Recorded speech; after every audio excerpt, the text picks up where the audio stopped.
উনি ফিরবেন, ফিরতেই হবে ওনাকে। পুলিশের ভয়ঙ্কর অভিযানে 200 কোটি টাকা সহ গ্রেফতার রুমিন ফারহানা। সাবেক বিএনপি নেত্রী এবং খ্যাতনামা ব্যারিস্টার রুমিন ফারহানাকে গ্রেফতার করেছে পুলিশ। এই গ্রেফতারের পেছনে রয়েছে এক ভয়াবহ অভিযান, যেখানে উদ্ধার করা হয়েছে প্রায় 200 কোটি টাকার অবৈধ সম্পদ। ব্রাহ্মণবাড়িয়া 2 এর সংসদ সদস্য ব্যারিস্টার রুমিন ফারহানা ফের সমালোচনার মুখে পড়েন তিনি। শুধু তাই নয়, তার বিরুদ্ধে 133 কোটি টাকা পাচারের অভিযোগ রয়েছে। এবার এই মামলায় গ্রেপ্তার হয়েছেন তিনি। এত ভয় কেন সরকারে? যদি আওয়ামী লীগ কোথাও নাই থাকে, উনি ফিরবেন, ফিরতেই হবে ওনাকে। এবং উনি যদি ফিরে আসে, সবচেয়ে বেকায়দায় পড়বে সরকার, না পারবে ফাঁসি দিতে। এবার সরাসরি আওয়ামী লীগের পক্ষে কথা বলে হাসিনাকে দেশে ফিরিয়ে আনার ঘোষণা দেওয়ায় এবার কিন্তু একেবারে হাতে নাতে কিন্তু গ্রেপ্তার হয়েছে ব্যারিস্টার রুমিন ফারহানা। এদের দাবরানের উপরে রাখবেন, এটা সোজা থাকবে। আওয়ামী লীগের পক্ষে যে বয়ান উৎপাদন করবে, যেই হোক, তারই জয় বাংলা করে না দিলে এটা সোজা হবে না। বাকশালী পিটালে বরকত আছে, একেবারে সোজা হয়ে যাবে। ইন্ডিয়া সোজা হবে, বাকশালীরাও সোজা হবে। আরেক ইতিহাস সৃষ্টি করে তাক লাগিয়ে দিল জামাত। প্রথমবার বিএনপি, তারপরে জামাত। বিএনপি জামাত ঐক্যবদ্ধভাবে খেলছে সমানে সমান। সত্যিকার অর্থে বাংলাদেশে এটা একটা ইতিহাস। এরকম ঘটনা অতীতে কখনো ঘটে। 200 কোটি টাকা সহ গ্রেফতার রুমিন ফারহানা। সাবেক বিএনপি নেত্রী এবং খ্যাতনামা ব্যারিস্টার রুমিন ফারহানাকে গ্রেফতার করেছে পুলিশ।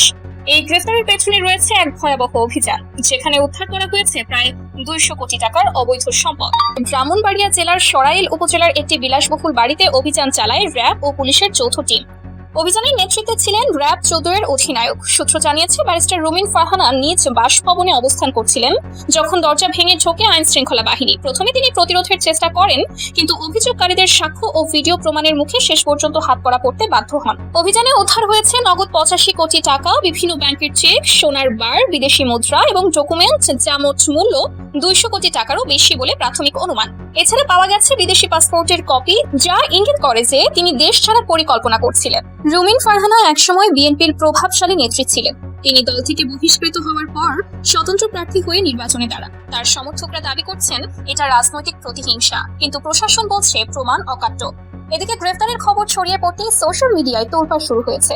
আইন সবার জন্য সমান, কেউই আইনের ঊর্ধ্বে নয়। অবশেষে ব্যারিস্টার রুমিন ফারহানার এই নাটকীয় গ্রেফতার ও 200 কোটি টাকার অবৈধ সম্পদ উদ্ধারের ঘটনা বাংলাদেশের রাজনীতি ও নির্বাচনী ইতিহাসে এক কলঙ্কিত অধ্যায় হয়ে রইল। যিনি একসময় জাতীয় সংসদে দুর্নীতির বিরুদ্ধে সোচ্চার ছিলেন, সেই তিনিই আজ দুর্নীতি, অর্থ পাচার ও সরকারি কর্মকর্তাকে হুমকির অভিযোগে কারাগারে। এই ঘটনা প্রমাণ করে ক্ষমতা ও অর্থের লোভে কেউই আইনের ঊর্ধ্বে নয়। জাতি এখন অপেক্ষায় আছে আদালত কি রায় দেবেন। এদের দাবরানের উপরে রাখবেন, এটা সোজা থাকবে। এদের সাথে মানুষের মতো আচরণ করছেন তো মরছেন, ওরাই আপার হ্যান্ড নিয়ে নেবে। আওয়ামী লীগের পক্ষে যে বয়ান উৎপাদন করবে, যেই হোক, তারই জয় বাংলা করে না দিলে এটা সোজা হবে না। বাকশালী পিটালে বরকত আছে। বিদেশের মাটিতে যেগুলো মস্তানি করবে, সেগুলো বাংলাদেশের বাড়িতে গিয়া ধরবেন। এগুলো বিদ্যুৎ কয়টা কেস করেন, 1 সপ্তাহের মধ্যে সোজা হয়ে যাবে, রোলারের মতো সোজা হয়ে যাবে। তবে আমার স্ট্র্যাটেজিতে বাকশালী আর ইন্ডিয়া দুটোই সাইজ হয়ে যাবে, একসাথে একেবারে রোলারের মতো সাইজ হয়ে যাবে। শুনবেন, জানেন তো আমার স্ট্র্যাটেজি করলে ফুল প্রুফ। বন্দুকের গুলি মিস হতে পারে, আমার স্ট্র্যাটেজি মিস হবে না। কেমনি করবেন? ফ্রি না, খালি সব ফ্রি। সব স্ট্র্যাটেজি ফ্রিতে কয়া দিই জন্য দাম নাই আমার, তাও কইতেছি। আচ্ছা শুনেন, ইন্ডিয়া আর আওয়ামী লীগকে একই স্ট্র্যাটেজিতে দুটোরই সাইজ করে দিতে পারবেন কিভাবে? আওয়ামী লীগ যদি সত্যি সত্যি জাউরম অব্যাহত রাখে, তাহলে ওদের ধরে ধরে জেনেভা ক্যাম্পের মতো একটা ক্যাম্প বানাইতে হবে, ওটা রাখতে হবে, নাগরিকত্ব কেড়ে নিতে হবে। ইন্ডিয়া পুশিং করলে সমান সংখ্যক বাকশালীকে ওই ক্যাম্প থেকে ধরে নিয়ে পুশব্যাক করে দিতে হবে ইন্ডিয়ায়। শুভেন্দু পশ্চিমবঙ্গে মুসলমানদের সাথে যে রাজনীতি করে, বাংলাদেশে বাকশালীর বিরুদ্ধে একই রাজনীতি করতে হবে। শুভেন্দু যে ধর বাংলাদেশি ধর করে যে দাঁড়ায় না, এই যে দেখেন, দেখেছেন, এইরকম করে পাড়ায় পাড়ায় অভিযান চালায় বাকশালী ধর করতে হবে, ধৈর্য ওই ক্যাম্পে নিয়ে এসে রাখতে হবে। তারপরে পুশব্যাক ইন্ডিয়াতে একেবারে সোজা হয়ে যাবে, ইন্ডিয়াও সোজা হবে, বাকশালীরাও সোজা হবে। এবার আসে আমাদের করণীয়তে। আমরা কি আমাদের করণীয় করতেছি? ইন্ডিয়া যে করতে দিচ্ছে সংবাদ সম্মেলন হাসিনাকে, এটা তো মারাত্মক অপরাধ করছে, আন্তর্জাতিক অপরাধ করছে। মার্কোস যে ফিলিপাইন থেকে যে আমেরিকা হাওয়ায় গেছিল পলায়ে, মার্কোসকে কি আমেরিকা সংবাদ সম্মেলন করতে দিচ্ছে ফিলিপাইন নিয়ে? তারপরে বেন আলী তিউনিসিয়া থেকে সৌদি আরব পালিয়ে গেছিল, জেদ্দায় গেছিল, বেন আলীকে কি সৌদি আরব সংবাদ সম্মেলন করতে দিছে? তারপরে ভিক্টর ইয়ানুকোভিচ ও ইউক্রেন থেকে পালায় রাশিয়া গেছিল, ইয়ানুকোভিচকে কি রাশিয়া সংবাদ সম্মেলন করতে দিছে? রাজাপাকসে তো শ্রীলঙ্কা থেকে প্রথমে মালদ্বীপ গেছে পলায়, তারপরে সিঙ্গাপুর, তারপরে থাইল্যান্ড। তো রাজাপাকসকে কি মালদ্বীপ, সিঙ্গাপুর, থাইল্যান্ড কেউ সংবাদ সম্মেলন করতে দিছে? বাশার আল আসাদ তো সিরিয়া থেকে পলায় রাশিয়া গেছে, বাশার আল আসাদ কি সংবাদ সম্মেলন করছে? মিডিয়া আসছে, পলিটিক্স করিচ্ছে। তো ইন্ডিয়া কেন দিল? তো ইন্ডিয়ার এই অপরাধকে ক্যাপিটালাইজ করতে হবে। বিএনপি সরকার তার পক্ষে যা করা দরকার করেছে, আমাদের প্রত্যাশার চাইতে শক্ত প্রতিক্রিয়া দেখাইছে পররাষ্ট্র মন্ত্রণালয় থেকে বিবৃতি দিয়া। বাকি কাজ তো বিরোধী দলকে করতে হবে, ইন্ডিয়ার সেটা ধরতে হবে, কচ্ছপের কামড় দিয়ে ধরতে হবে, যেন সরকার আরো শক্ত পজিশন নিতে পারে ইন্ডিয়ার বিরুদ্ধে। তারেক রহমান যেন ইন্ডিয়া না যায়, এই ব্যবস্থা করতে হবে। আমন্ত্রণ পাইছে, কিন্তু না যায় যেন। বিএনপি তো বিবৃতি দিচ্ছে, বিএনপি কি আইডি ইন্ডিয়ান হাই কমিশন ঘেরাও করতে পারবে সরকারি থেকে? পারবে না তো। এটা বিরোধী দলকে করতে হবে।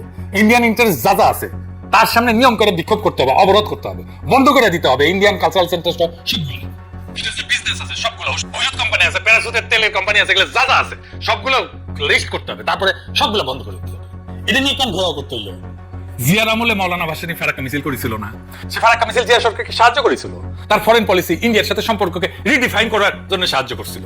আজকের বিরোধী দলকে তো ভাসানীর মতো সেরকম একটা স্ট্যান্ড নিতে হবে, তাইলে না তারেক রহমান একটা স্ট্যান্ড নিতে পারবে। সরকারি দল দাবরানি দিলে বিরোধী দলকে একই শক্তিতে দাবরানি দিতে হবে, তার চেয়ে বেশি জোরে দাবরানি দিতে হবে। তাইলে তো বাংলাদেশে ভারতীয় আধিপত্যবাদের অবসান হবে। এটাই বাংলাদেশের ডেস্টিনি।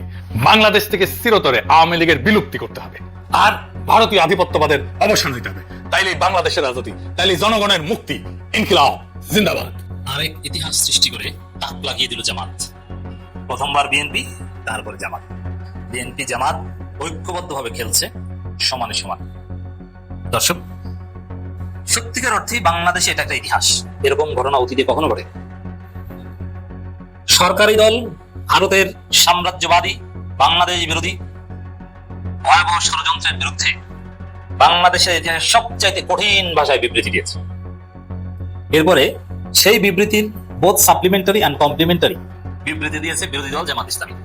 সাপ্লিমেন্টারি কমপ্লিমেন্টারি একটু সংজ্ঞাটা বুঝে গেছে। সাপ্লিমেন্টারি মানে অতিরিক্ত, মানে আপনি একটা কাজ করেছেন, এর চাইতে আর একটু কাজ আমি করে দিলাম, যাতে আপনার কাজটার একটু অ্যাডভান্স ভার্সন হলো। দুইটা মিলে অসাধারণ। তো বিএনপি বিবৃতি দিয়েছে, সেই বিবৃতির আরেকটু অ্যাডভান্স ভার্সনের বিবৃতি দিয়েছে জামাত। সরকারি দলের শক্তি আরো বাড়লো এতে, কারণ একই লাইনের কমন এনিমি, কমন ভাষা। সরকারি দল বিরোধী দল ঐক্যবদ্ধ। কমপ্লিমেন্টারি হচ্ছে যে আপনার ঘাটতি পূরণ দেয়। বিএনপি বিবৃতিতে যদি কোনো ঘাটতি থাকে ভারতের বিরুদ্ধে, ওইটা জামাতের বিবৃতিতে পূরণ হয়েছে, এনসিপির বক্তব্যে পূরণ হয়েছে। আবার জামাতের বিবৃতিতে ঘাটতি থাকলে সেটা আবার সরকারের বিবৃতিতে পূরণ হয়ে গেছে আগেই।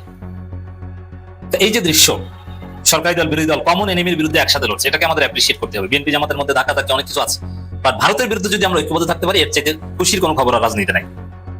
তো দর্শক, আপনারা তো আগেই দেখেছেন, এটা আমরা বিবৃতি করে বিশ্লেষণ করেছি একদিন আগেই। পররাষ্ট্র মন্ত্রণালয় ভারতের বিরুদ্ধে যে বিবৃতি দিয়েছে, এরকম কঠিন বিবৃতি বাংলাদেশ সরকার 55 বছরে কখনো দেয়।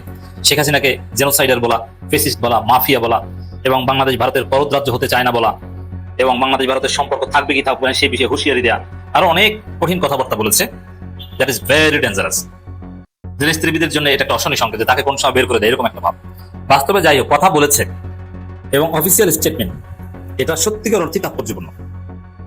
দর্শক, এরপরে বিএনপি নেতারা রাজনৈতিক কথা বলেছে। স্বরাষ্ট্রমন্ত্রী বলেছেন, রুহুল কবির রিজভী বলেছেন, শামা ওবায়দ বলেছেন যে ভারত এই কাজ করতে পারে না, এটা চরম অন্যায় করেছে। ভারত বাংলাদেশ বিরোধী তৎপরতা চালাচ্ছে, কারণ এটা ডিপ্লোম্যাটিক একটা কমন টার্মস, যে দুইটা দেশের মধ্যে সম্পর্ক থাকবে।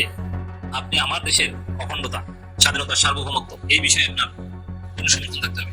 যেখানে বাংলাদেশ সরকারের বৈধতা নিয়ে প্রশ্ন তুলছে, বাংলাদেশের বৈধতা নিয়ে প্রশ্ন তুলছে পালাতক ফ্যাসিস্ট গোষ্ঠী, আর ভারত সেটা বলতে দিচ্ছে এটা তো বাংলাদেশের স্বাধীনতা, সার্বভৌমত্ব বিরোধী ষড়যন্ত্র। তো বিএনপি সরকার এটাই বুঝিয়ে দিয়েছে। এরপরে জামাত বিরোধী দল হিসেবে বিবৃতি দিয়েছে। এই বিবৃতিও ওই যে সাপ্লিমেন্টারি কমপ্লিমেন্টারি দুইটাই বলতে পারেন। তো দর্শক, জামাতের বিবৃতিটা এবার বিশ্লেষণ করবো। জামাতও এত কঠিন ভাষায় বিবৃতি সাধারণত দেয় না বা দেয়নি। তো এই সরকারি দল বিরোধী দল উভয় দল কমন এনিমির বিরুদ্ধে এইভাবে খেলছে, যুদ্ধ করছে, এটা ডিপ্লোম্যাটিক ওয়ার বলতে পারেন। যুদ্ধের অনেক সংজ্ঞা আছে। আপনি কোল্ড ওয়ার বলেছেন, কোল্ড ওয়ারে তো মারামারি নেই, মারামারি বাদে বাদে কিন্তু বাজে না, কূটনৈতিক সম্পর্ক ঠিকই থাকে। এখন যেটা চলছে এটা একটা কোল্ড ওয়ারের মতো। আর এই কোল্ড ওয়ারে সরকারি দল বিরোধী দল এক হয়ে লড়াই করছে ভারতের আধিপত্যবাদের বিরুদ্ধে। 2024 সালে 5 আগস্ট গণরোষের মুখে নয়াদিল্লিতে পলাতক ও মানবতা বিরোধী অপরাধের দায়ে মৃত্যুদণ্ডপ্রাপ্ত আসামি শেখ হাসিনাকে সংবাদ সম্মেলন করার সুযোগ দিয়ে বাংলাদেশের সঙ্গে ভারতের শিষ্টাচার বহির্ভূত আচরণ প্রদর্শন তীব্র নিন্দা প্রতিবাদ জানিয়েছে বাংলাদেশ জামাত ইসলামী। শিষ্টাচার বহির্ভূত আচরণ, কূটনীতিতে যদি এক দেশ আর এক দেশের বিরুদ্ধে বা একটা দেশের বিরুদ্ধে কেউ শিষ্টাচার বহির্ভূত আচরণ করে, এটা ভয়াবহ শব্দ। এই শিষ্টাচার বহির্ভূত এই ধরনের কঠিন শব্দ জামাত ব্যবহার করেছে তাদের বিবৃতিতে। এর মানে ভারত শিষ্টাচার বহির্ভূত আচরণ করেছে, বেয়াদব, একে ঘাট ধরে বের করে দাও। যার মধ্যে শিষ্টাচার নাই তার সাথে স্বাভাবিক সম্পর্ক থাকতে পারে না, এরকম একটা কথা এই শব্দের মধ্যে লুকাইতে আছে। ডলার আজকে অনেক কিছু ছিল, কিন্তু সরকারের একটা জনবিরোধী সিদ্ধান্তের প্রতিবাদ জানিয়ে অল্প দুই একটা খুচরা আলাপ আজকে আপনাদের সাথে করব। জনবিরোধী সিদ্ধান্তটা কি আপনারা জানেন? অন্তর্বর্তীকালীন সরকার, এই সরকার বাংলাদেশের মানুষের জন্য, বিশেষ করে গরিব মানুষের জন্য, সুবিধা বঞ্চিত মানুষের জন্য, যারা ঠিক মতো তাদের চিকিৎসা সেবা পায় না, এই গরিব মানুষের চিকিৎসা সেবা নিশ্চিত করার জন্য ইউনূস সরকার তার যে ভালো ভালো কাজগুলো ছিল এই ভালো কাজের ভিতরে এইটা অন্যতম একটা, যে 295টা ওষুধ, এই বিশেষ করে ডায়াবেটিক্স, হার্ট, সরকার দাম নির্ধারণ করে দিয়েছিল। এই দামগুলো আগে নির্ধারণ করতো কোম্পানি, ওষুধ কোম্পানিগুলো। তারা তাদের ইচ্ছা মতো, সুবিধা মতো, যখন যেরকম খুশি সেরকম দাম বাড়াতো। কিন্তু সরকার এখানে 295টা ওষুধের লিস্ট করে সাধারণ মানুষের নাগালের ভিতরে রাখার জন্য একটা দাম নির্ধারণ করে দিয়েছিল। কিন্তু অত্যন্ত দুঃখজনক হলেও সত্য, এই আমাদের নির্বাচিত সরকার, যারা বারবার বলে এসেছিল একটা নির্বাচন হতে দেন, একটা নির্বাচন হলেই দেখবেন আপনাদের সব সমস্যার সমাধান হয়ে যাবে, কোনো সমস্যা আর থাকবে না। মানে বিষয়টা এরকম ছিল যে নির্বাচনটা কোনো রকম হলেই হয়েছে, হইলে বাংলাদেশের মানুষ রাতারাতি একেবারে ঘোড়ার উপর থেকে লাফ দিয়ে হাতিতে উঠে পড়বে। আমরা এখন সেটাই দেখছি। এই সরকার সেই 295টা ওষুধ আবার কোম্পানির উপরে ছেড়ে দিয়েছে। অর্থাৎ যে দাম নির্ধারণ করে দিয়েছিল সরকার, ওই ঔষধ নীতিটি বাতিল করে কোম্পানির হাতে আবার ছেড়ে দেওয়া হয়েছে। এটা অবশ্যই জনবিরোধী একটা সিদ্ধান্ত হয়েছে। এই সিদ্ধান্তের প্রতিবাদ জানিয়ে আমরা চলুন আমাদের খুচরা আলাপের প্রথম পর্যায়ে চলে যাই। আপনারা জানেন 5 আগস্ট দিনব্যাপী ছাত্রদের কোনো কর্মসূচি ছিল না। তারা এই দিন সারাদিন শুধু শিবিরের সাথে মারামারি করে কাটিয়েছে। যেখানে ছাত্র শিবির জুলাই আলোচনার আয়োজন করেছে, জুলাইয়ের গ্রাফিতি অঙ্কন করেছে, সেখানেই ছাত্রদল গিয়ে হামলা করেছে, মারামারি করেছে, এমনকি হাসপাতালের ভিতরে পর্যন্ত হামলা করেছে। আচ্ছা, ওইটা করেই সিদ্ধান্ত হয় নাই। ছাত্রদল সর্বশেষ গতকাল যেটা করেছে, একটা ভিডিও আপনারা দেখেছেন, দেখুন স্লোগানটা একটু দেখুন, মিছিল করছে ছাত্রদলের মিছিল।